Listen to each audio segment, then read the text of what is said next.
for sitting down with me, Rivka. Absolutely. First off, For the record, I'll just state my name. I'm Rivka Levine. I'm the Director of Operations for the Urban Survivors Union / Greensboro Exchange. yeah. I also work for RTI as a field project manager for the FORCE study, which stands for Fentanyl Overdose Risk and Community Involvement.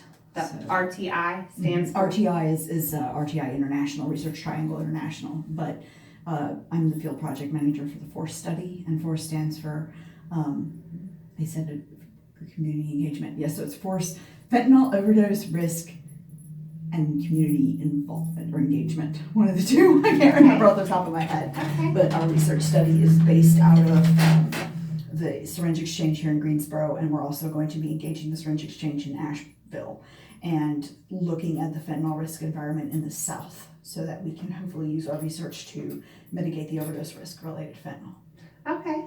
Okay. Well, tell me about what exactly is the Urban Survivors Union? Sure. So Urban Survivors Union is multiple things, right? But first and foremost, it's a drug user movement, drug user organizing or drug user union, whichever way you want to think of it, all kind of the same thing. But officially, it's drug user union.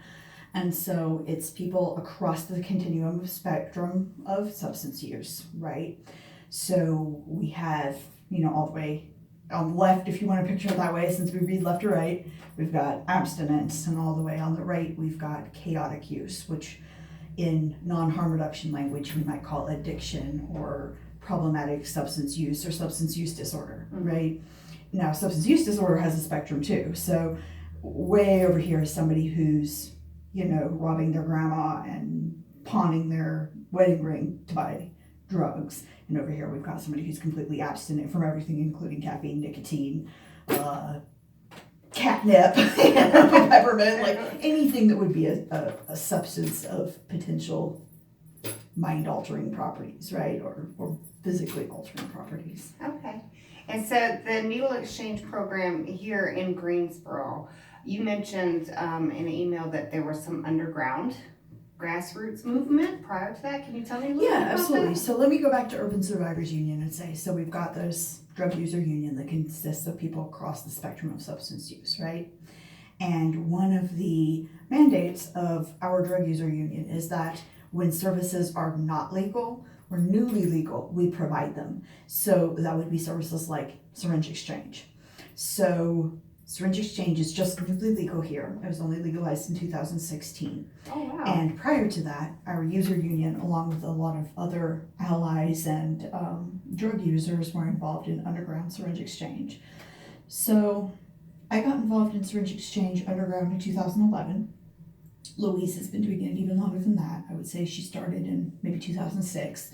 That's just a ballpark. Louise Vincent is the executive director of the Urban Survivors Union. And so she started, around 2006-ish, because she's been doing, something like that. We'll just go with 2006, because I'm not sure. But she's been engaged in syringe exchange for approximately 10 years, give or take, both underground and then legally. And I was involved in underground from 2011 to 2016 when it became legal, and then forward after that in the legal mode. So what did it look like underground versus now legal? Sure. How did that operate? Underground, it was definitely not advertised. It was almost strictly word of mouth.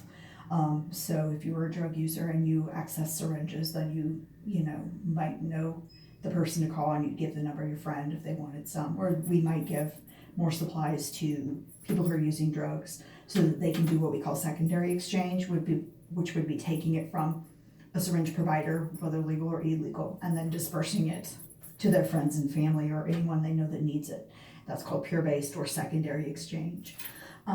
So let's say back in the day, I would call my contact that I had gotten through the North Carolina Harm Reduction Coalition, and he would bring me syringes and naloxone, which is the overdose reversal drug, cookers, cottons, sterile water, things that are needed to inject drugs, and then condoms and just other harm reduction supplies. Okay. And it wasn't just syringe exchange. We also supplied folks who smoke crack or meth with clean crack pipes, clean meth pipes, spark plug covers that can be put on the end of crack pipes to help cool them. So they provide a buffer. They don't cool them down, but they provide a buffer, right? So you've got something rubbery to grab instead of grabbing the stem itself and getting burnt.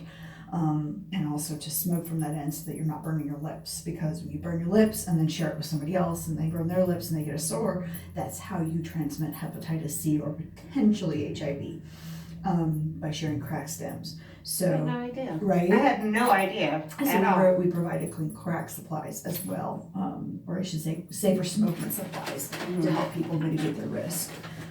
So we would go distribute those, and it's not hard once the word's out to get calls all the time of people needing those supplies. And then of course we would also collect used syringes and used supplies. Just put them in a biohazard bag or box, keep it in your car, keep it in your office, locked under lock and key. And all of us were running the risk of arrest and charges, because those are drug paraphernalia Right. items that were illegal to possess at that time. So Louise actually was arrested and charged and convicted for practicing harm reduction. Wow. Yeah. Wow, that's crazy. So being mobile like that, that's a 24-hour job. Is that safe to say? It could be. I always kept mine during business hours. I worked in a nonprofit, so I ran it kind of underground out of my office, both for folks that I served through my nonprofit and then, other people that got the word. I would usually deliver supplies to people that were not clients because I didn't feel comfortable with them. I worked at an HIV related agency, Mhm. and I didn't feel comfortable with people who weren't clients coming in and potentially having not a biohazard, a confidentiality breach. Right. So I would deliver to them. But I mean, you could deliver at 2 a.m. or have people come by at 2 a.m. if you wanted, but I didn't do that. I kept it during office hours. Okay. And so now that it has become legalized and now you have a home base essentially, Right? what does that look like now in comparison with the underground? Sure. So fixed site legal is certainly much easier. It is much easier to advertise so that you can reach the people that you need to reach. It's easier to deliver the supplies. But I would say it's still difficult to get people to trust that you are not the police or somehow going to give their information to the police or somehow engaged with law enforcement in a capacity that would undermine their safety and freedom. Mm-hmm. So we have worked very hard to build trust within the drug user community to guarantee that we would burn the place down before we would turn information over to the police. Right? That's not something we're going to do. And so we still have the obstacles of trust. In fact, I think to some extent, maybe even more so than when you're underground. Because when you're underground, people that use drugs know you're taking a risk too. Right. And they can trust that you're probably not the police if you're carrying around paraphernalia. But if you've got it on a fixed site, how do they know they're not walking into a trap? Right.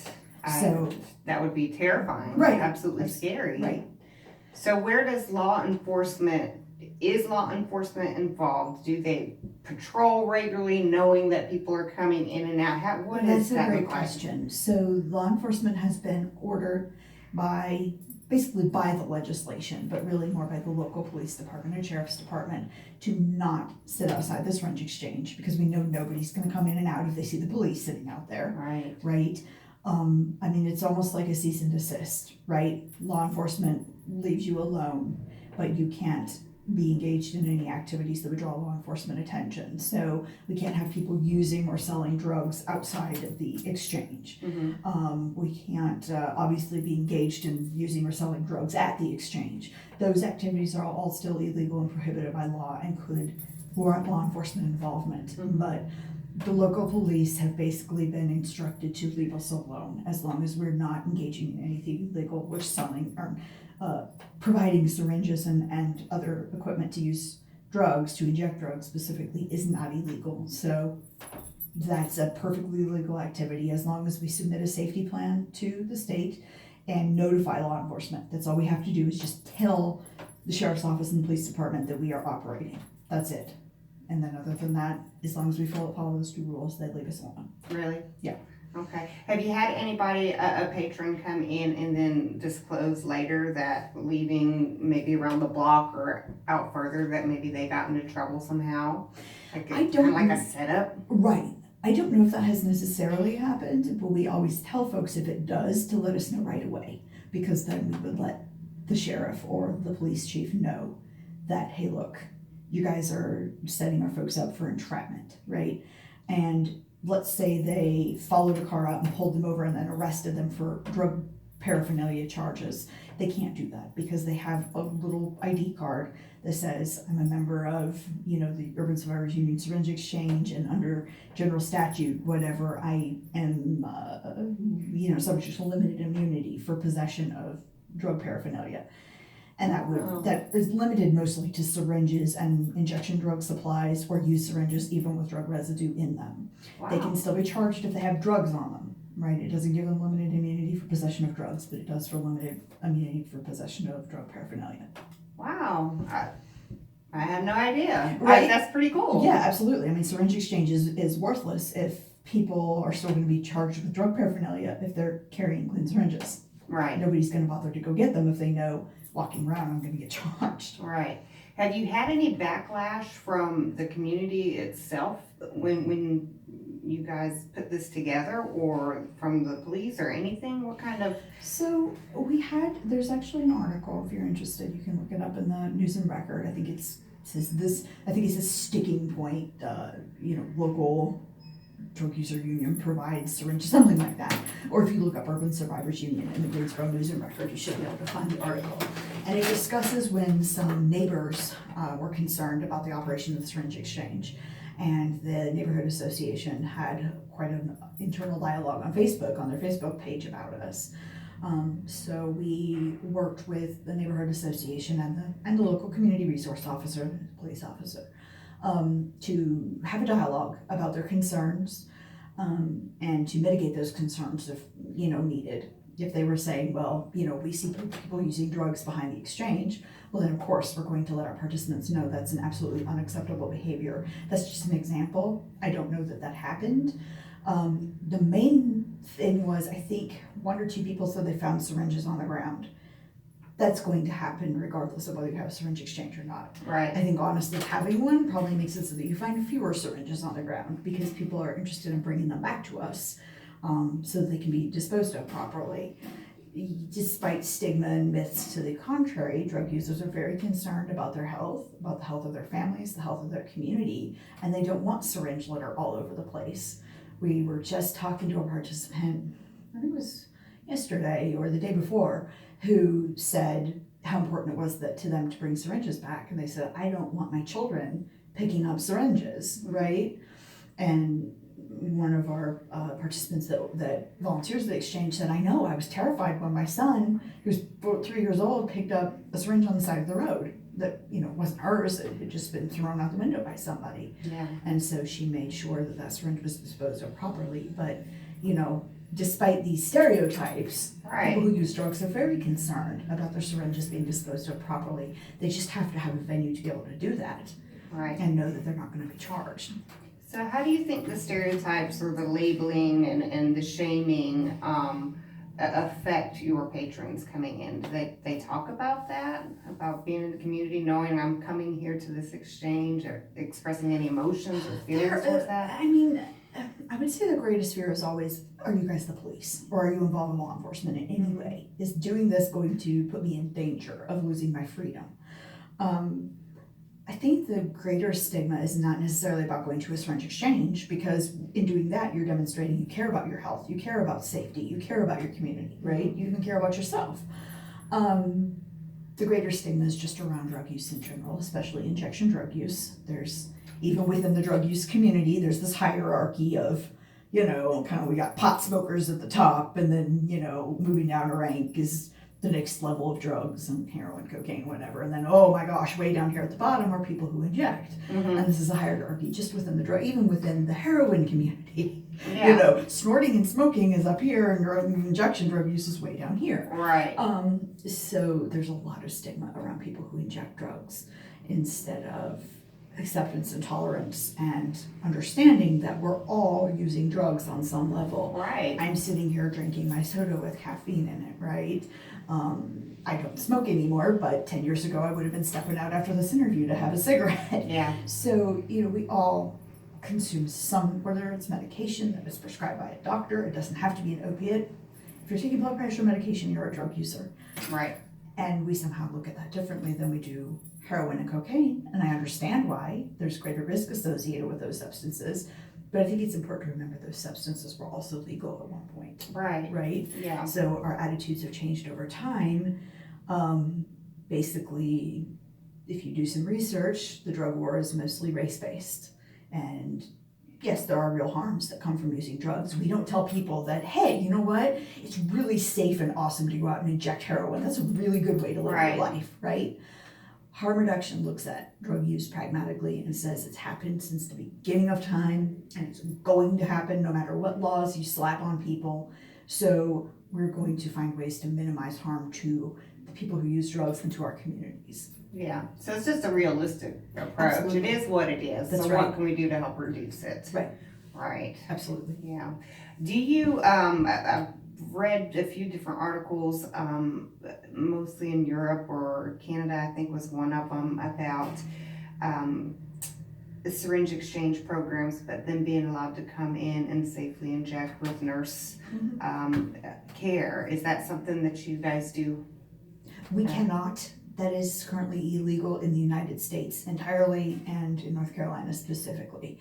So we very much agree and acknowledge that overdose prevention sites and supervised injection or consumption facilities absolutely reduce harm. There's no doubt there has never been a single overdose that was fatal at a supervised injection facility or an overdose prevention site. So many locations in the United States have been working to bring those facilities to their cities, like San Francisco and Philadelphia, Seattle. They're very committed to that idea. We would love to see that in North Carolina. Do I realistically think it's going to happen? No, I do not. Yeah. But we also are realistic to the extent that we know we can't absolutely always prevent people from consuming drugs on site. Right. So of course, we always have naloxone on hand, and our staff is also trained in overdose reversal. So, you know, if we have an overdose on site, we can reverse it. Right. Now we have a bathroom. The lock is on the outside for the safety of the consumers, the participants, and we have a big sign inside. This is not a safe injection facility. Don't even ask. Don't attempt. But we are not going to dehumanize people by refusing to provide a bathroom. Yeah. And so we make sure that everybody's trained in overdose reversal. And so we've had, I believe, 2 reversals on site. One inside the facility and one outside, where somebody brought their person back that they were with that had consumed drugs, I guess on their drive home or whatever, and he overdosed almost immediately. So they brought him back and we got him out and got him situated and got him to the hospital for care. So Yeah. The 2 that have overdosed, are they still coming back and visiting? yeah, absolutely. Yeah. So other than the needle exchange, the other drug paraphernalia items, I'm not sure how to say that. Sure. What other services do you guys offer, if any? So obviously, of course, the most important is referrals to treatment, right? So like I said, we do not minimize the harm that drugs cause. We acknowledge that they can cause very real harm. So we offer referrals to treatment should anybody want to take advantage of that. Secondly, or I would say just as important, really, if not more importantly, we offer overdose training. And so we offer training in how to recognize an overdose, how to reverse it, how to use naloxone, which is this medication I described that blocks opiate receptors in the brain and almost immediately blocks the effects and reverses an overdose. We offer Hep C and HIV testing and referral to care, wound care, healthcare advocacy, case management, housing services. I mean, we really do a lot of things with a very limited budget. So we can't be as much of a direct service provider as we would necessarily like, but we also have to work very closely with people in the community and refer people to appropriate nonprofits that have the budget and staff to do things like have a food pantry or have a clothing closet or offer job training, things like that. So What I don't know if it's gone to sleep, sorry. In terms of referring for treatment, what does that look like? Because I think that there's a big concern about some of the folks that I've spoken with, it's like you have that one moment that you're ready to go get treatment, and then you're calling and saying, I'm ready, and they're saying, we don't have a bed. Mm-hmm. You know, and they're waiting for weeks at a time and or even months sometimes. Is that something that you're running into with referrals? Absolutely. The good thing is that we really are advocates of medication-assisted treatment, which is the gold standard according to both the SAMHSA and NIDA, and which those are big acronyms, but those are basically the two biggest government agencies involved in mental health and drug treatment. So NIDA is the National Institute of Drug Abuse, and they absolutely recognize, based on research from the NIH, the CDC, Journal of American Medical Association, right, American College of Addiction Medicine, all of these places recognize that medication-assisted treatment is the gold standard. Those medications are methadone, buprenorphine, which you probably know under the brand name Suboxone, and Vivitrol, or its generic name is naltrexone. So those three medications, especially buprenorphine and methadone, are the gold standard to both help people get out of chaotic opiate use and reduce overdose risk. Naltrexone has limited use. It has not been shown to be as effective, and certainly is not as effective in preventing overdoses, because it's not an opiate. It's not even a partial opiate like buprenorphine is. So people can, it sort of helps with cravings, but it doesn't help your tolerance stay up. So if you use drugs while you're on it, all you have to do is use enough to override the blocking and craving effect, and you can overdose. Okay. It's much less likely to overdose on medications on methadone and buprenorphine. Now, the medication-assisted treatment, that is not in the same office as the needle exchange, right? No, there are syringe exchanges that have been offering it on site, on demand, right? So if we get the funding, we would love to do that, to have some kind of professional that can write a prescription, do an evaluation, and say, here's your first week's supply or 3 days supply or whatever of buprenorphine. We can't do methadone because methadone is more closely regulated by the DEA. So for the most part, you have to go to a specific clinic that has certain safety protocols in place and do your methadone doses every day until you have built up to the point where you can get what they call take-homes or carries. And those are doses that you can take and administer in the privacy of your home instead of dosing at the clinic. But we would love to offer buprenorphine on site. We just have to have the funding to do it and the regulatory authority to do that. So other states have been exploring that option. There are other states where they offer it even at the fire department, right? You just walk in and say, I need help. The fire department says, okay. They connect you with their on-call doctor. You get a prescription. There are emergency rooms playing with that idea, both for people who have just overdosed or people who walk in and say, I need help, and they just give them buprenorphine on site. So we're hoping that we can get to that point. That would be great. So you touched a little bit on funding. Sure. Where is that coming from? Okay, so we are not allowed to purchase syringes with any state or federal funds, right? So anything that actually comes from a government to us cannot be used for syringes. And some other supplies like a cooker, which would be like a clean little vessel that you can put the heroin or whatever you're injecting in and stir it up and melt it or whatever and pull it up to inject it. So we cannot pay for those supplies with sterile, that's a good shortening, federal or state funds. But we can use private foundation funds. So if we receive a grant from just some, like AIDS United, for example, their syringe access fund, that is private money that has not come through the government and is not going to go back to the government. That money can be used to fund purchase of those limited supplies that we can't buy with federal or state dollars. Okay.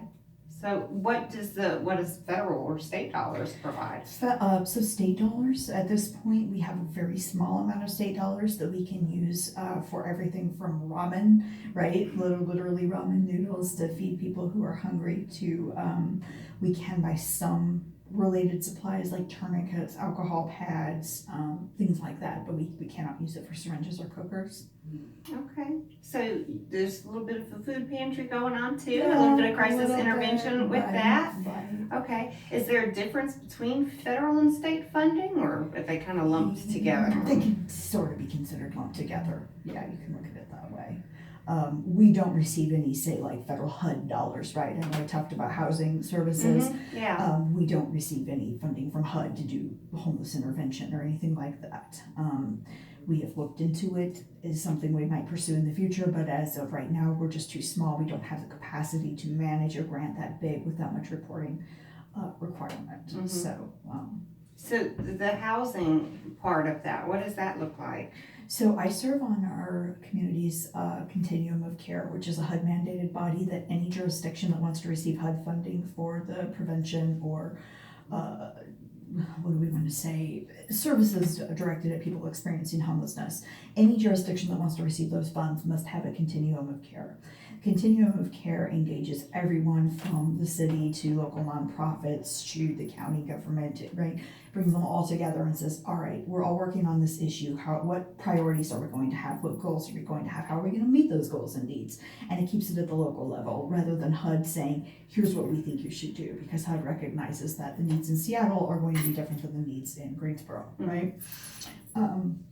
So I sit on that body, both representing the USU to give people who use drugs a voice in services for people experiencing homelessness, but also I serve on the board. And when I sit on the board, I have to take off that hat because I need to represent what's best for our community, not just what is best for our agency or people who use drugs. So we have a critical voice there at that table. And then using the housing experience, we are exploring things like opening recovery housing that's harm reduction based. So we're going to let you come even if you're taking methadone or Suboxone, which there are sober living facilities that see those as drugs and won't let you take them at their facility. Yeah, I've noticed that, just doing a little bit of research, that there are some that say absolutely none. And where do you feel on that spectrum? Oh, I think that's ridiculous. I mean, I know that if you try to stay abstinent or mitigate your use, right? And your choice program is one that's abstinence only and maybe is 12-step based or, is not medication assisted treatment, you have about a 5 or 10% chance of success. You get on methadone or Suboxone, those chances go up to 60 to 90% chance of not relapsing, if you want to use that word, or not continuing your chaotic, problematic use. You also reduce your risk of dying from an overdose by at least 50%. Wow. Yeah. Those are crazy numbers. Yes, I mean, that's absolutely. Incredible. So what would the numbers look like as far as with the needle exchange program and stuff like that? So the most recent year for which we have data, I believe, is 2018. And we distributed around 300,000 plus unused syringes, so clean syringes, if you want to use the word clean. We tried to stay away from that word. We usually use sterile syringes. And the year before that, it was about 450,000 because we were also supplying some other exchanges that were up and coming, and so we were helping them get their supplies. Wow. So yeah, that's a lot. Wow. Yeah, 450,000. Wow. Okay, so trying to think where I want to go with this. Sure, take your time. It's an incredible number. I'm gonna get it in just a second. I had something and then it went, and I can't remember what it was that I was going for. Maybe that'll help. Mobile or home delivery? We at one point did some mobile services when we were underground because we had no fixed site from which we could operate. We had an office. We did some underground stuff after hours, and then we would have people showing up during business hours, and we were getting complaints from the landlord because they had some suspicion of what was going on. Right. Not because we had shady people showing up, just because we had people coming and going, and they did research on the internet and figured out, right, instead of complain. So we kind of went more to a site distribution model. But we do not offer that at this time due to budgetary restrictions, and we also really like to see people getting out and coming to us so that we can connect them with other services other than just syringe delivery. Right. So I read something online about pharmacies being allowed to get the clean needles out, but they had the option to say, well, I think they're going to use this for drugs, Right. so I'm going to refuse that. What is your stance on that? Like, We think that's ridiculous. We would very much. Now, pharmacies will usually sell them, right? They're not going to give them, Right. Just for clarification. But I just had someone come into the exchange and say that XYZ retailer refused to sell syringes to them, gave no reason, just refused.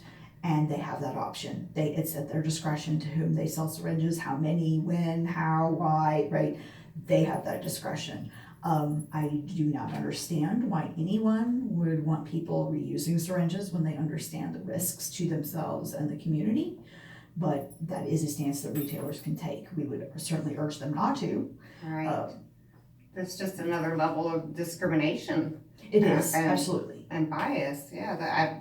I agree. I saw that and I was like, well, that doesn't make sense. There should be something in place that says if somebody needs clean, sterile needles, that they should have access, period, Right. across the board. Right. I was kind of shocked when I saw that. Strengths and weaknesses. Of our program, of harm reduction, of The program. So our greatest strength is the trust that we have within the drug user community, right? We had a television crew in there filming a CBS News piece, and we had people still coming in to get services and not blinking twice because they know that we're not going to let anybody in there that's going to jeopardize their freedom or their confidentiality. So we've got that trust. It's there. It took forever to build, and we're very protective and careful of that trust.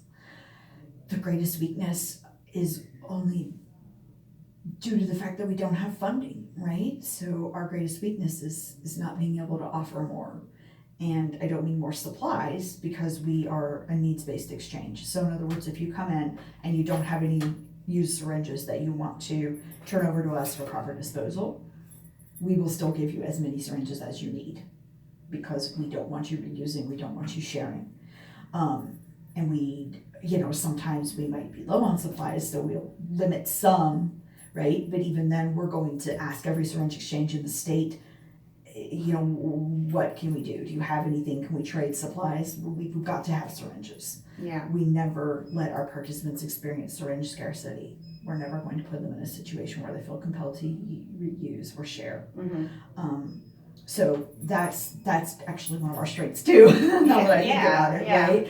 But our weaknesses are things that we can't provide. We can't really provide a lot of help with, like if you're running low on cash for your methadone dose. We do some of that. We'll help some with your medication